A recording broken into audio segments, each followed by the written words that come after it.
Hello, and welcome to the Visionary Huddle, where we gather to explore the wisdom that exists within and beyond us. I am Chanel. I am your guide along this exploration. And today, we're going to just create space to witness, reflect, and transform. I know that you saw the title of this video. So, yes, we will be exploring 3 ways for you to reframe your self worth and find the value within you. All right. So, it's been a while since I've been here and we've done this work together. I have been just recentering myself and reflecting and really thinking about how I want to show up in my work. So if you rocked with the last video, you supported the last video, I just want to say thank you. And for those who are currently watching, again, thank you. So one thing that I have recognized, for me at least, I have incorporated astrology and human design into my work. And, nature is one of the greatest teachers we can have. And so, particularly, I have been enjoying working with the moon. All right. And the moon teaches us that illumination comes in cycles, and that sometimes we're fully seen and sometimes we're hidden in the shadow, but we're always whole and we're always complete. So, this huddle is where we collectively witness the patterns that shape our experience and discover new ways of seeing and being seen. So, this week, we're experiencing the moon's transition from grounded in Taurus to the curious Gemini. This is the perfect backdrop for exploring our relationship and our personal relationship with self worth.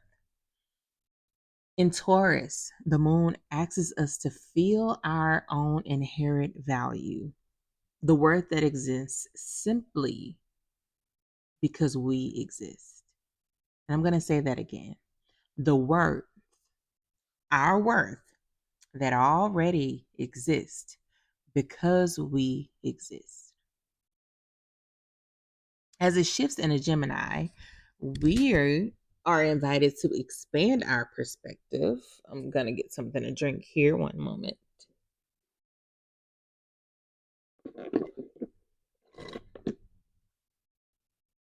All right. Whew. We are invited to expand our perspective, to see ourselves through multiple lenses rather than a single fixed narrative. If you've been following my work, I've always talked about releasing these self imposed limitations. We've been taught that we have to be a singular thing. But what the moon in Gemini is asking us to see is that we can be infinite and a multitude amount of things, even if we chose to all at once. Many of us have inherited stories about our worth being tied to our productivity, being tied to our appearance, and external validation, anything outside of us, right? But what if we could witness these patterns without being defined by them? And then what if our worth existed beyond measurement? So, there's the question that what if our worth exists simply because we do? It's not what we've been taught, but I digress. So, in this huddle, I'm not here to tell you how to value yourself. And I know I said what I said in the title. But instead, I'm going to invite you to witness these 3 reframes through exploration with me. I want you to notice what resonates for you, what challenges you, and then what patterns you begin to see, right? In my teaching and in my work, I serve as a beautiful cosmic mirror, right? And so, what I do a lot is I teach observationally, right? All I do is mirror to you, right? And then from there, we see the possibilities, right? We explore possibilities. We see beyond our conditioning, and that's what we'll do today. We'll see beyond the conditioned beliefs that we have about our own self-worth. The truth is, if anybody's teaching you in the spiritual space, in the self-development space, in any space, that their way is the only way, I want you to reflect on that, because we all have the power to create in our own way, to be our own healers, to be our own problem solvers, to be our own leaders. So that's why I love observational teaching, because I'm not fixing you. We're just growing, and we're nurturing what's already working and what's already here. So let's dive in. Our first exploration invites you to step outside the narrative of the person who's going through the thing, right? We're going to be like the moon. We're going to sit off away from Earth and mirror and observe what's happening, right? Could you imagine what would happen if the moon was a gossip girl about the things that was happening on Earth? Oh my God, that would be a crazy rendition of the Shade Room. Pun intended. Hope y'all got it. Maybe not. I don't know. I'm corny. Whatever. But we're going to act as if we are the moon and our life is Earth. And we're just going to observe it without judgment, only witnessing. Okay. So this is our first reframe, right? We're stepping outside of the shoes of the person going through it. And we're simply taking ourselves out of the equation to just witness what's happening. So, as you go about your day and as you're going about your life, I'm sure you've heard that inner critic in you say, I'm not enough, right? And then you tend to say, oh, I'm not enough. And then you start making decisions, experiencing emotions, and more thoughts aligned with that singular thought that has came through as a belief. So, here's how we're going to turn that around. Instead of having the thought that I'm not enough, right? And it begins to give you all of those things. What if you just paused and said, I noticed that I'm having the thought that I'm not enough. Where's this coming from?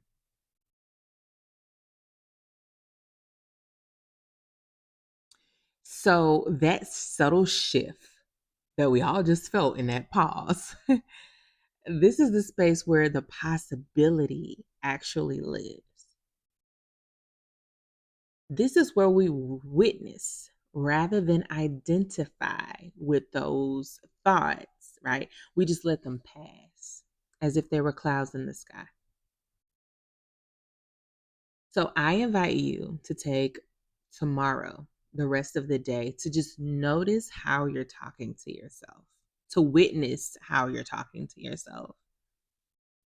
And then I want you to consider how you can continue to make that space where you're just witnessing, because this witnessing needs to go beyond today.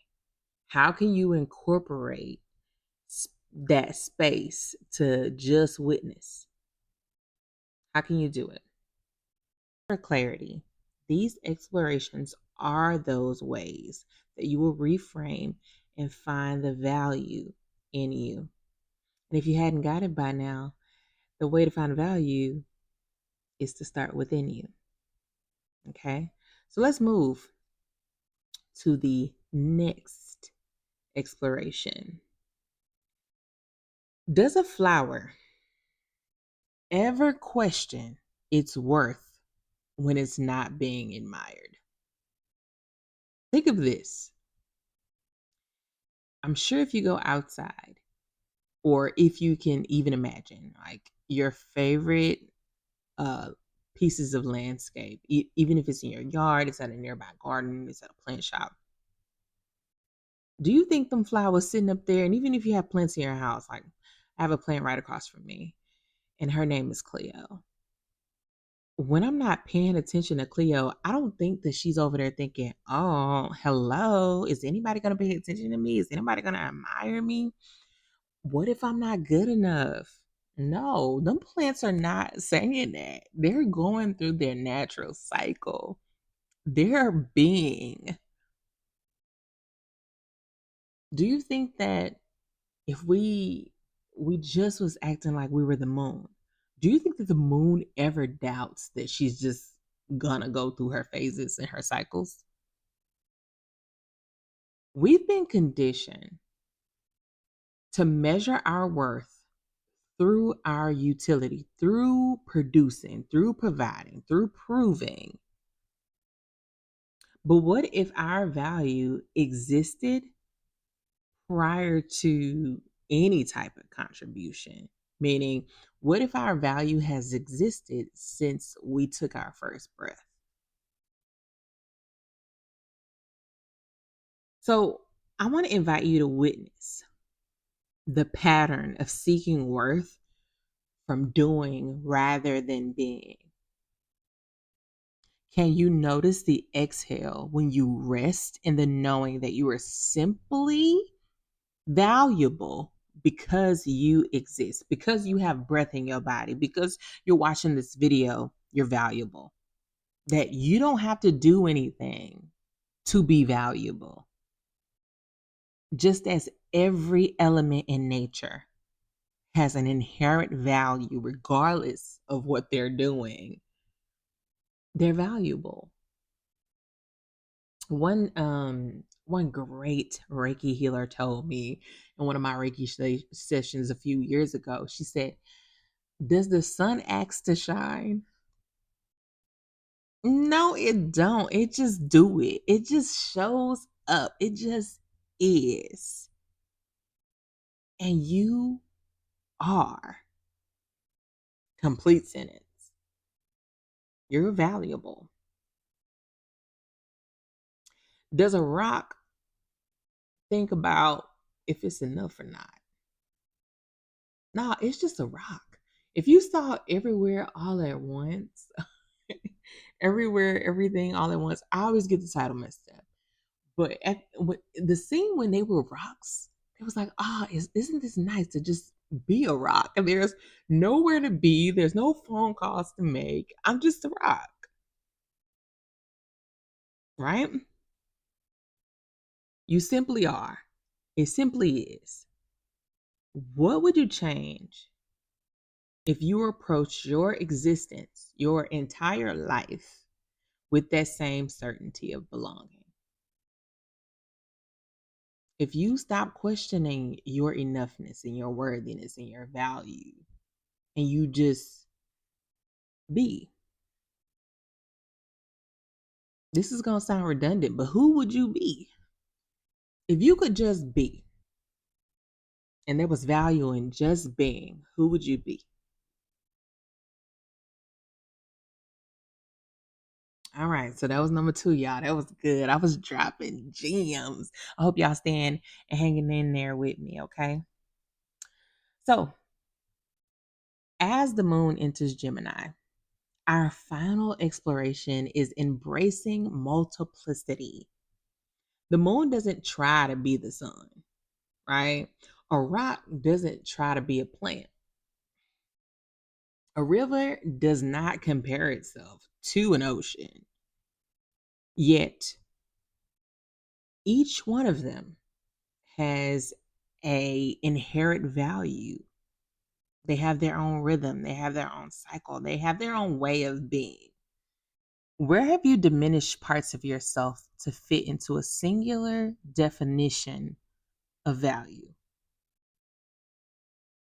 And where might you reclaim your worth? And it also, brings up the question, who is defining value when it comes to you? This is another pattern, right, that we see of comparison that narrows your expression. One thing I keep hearing in business, especially because I am a spiritual creative entrepreneur, people was like, don't reinvent the wheel. Don't reinvent the wheel. Well, I mean, I know what's working. That's cool. But I know what's not working as well. And that seems like it's reinventing the wheel. And then we're all outputting the same things.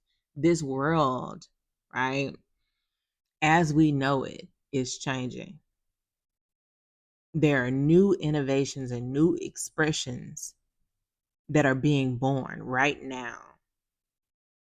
Even as you sit here and you listen to me, there's a new expression of your creativity and who you are that is being birthed right now as you listen to this message.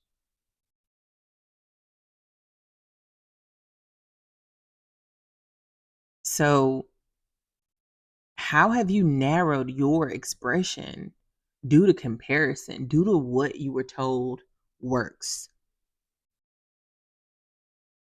What if your worth isn't even about being the best at one thing? What if it's about just being you? What if your worth is simply about being the highest version of you, which is the most authentic version of you? Not the you who has to chase this um external definition of what value and worth is. No, just you. The you who wants to do what you want to do, who wants to live their life how they know consciously and deliberately chose to live their life, right?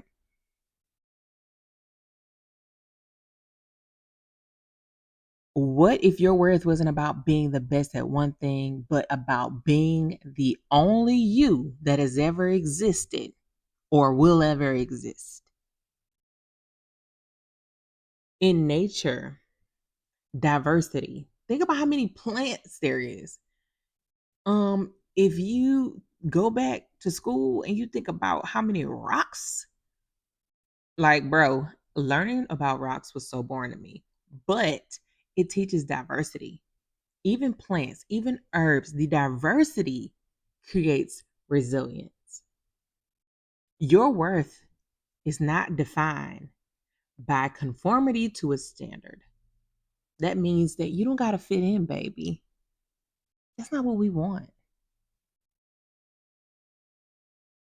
Your worth is not defined by a standard or to a standard. It's the unique medicine that you have to offer, which is you.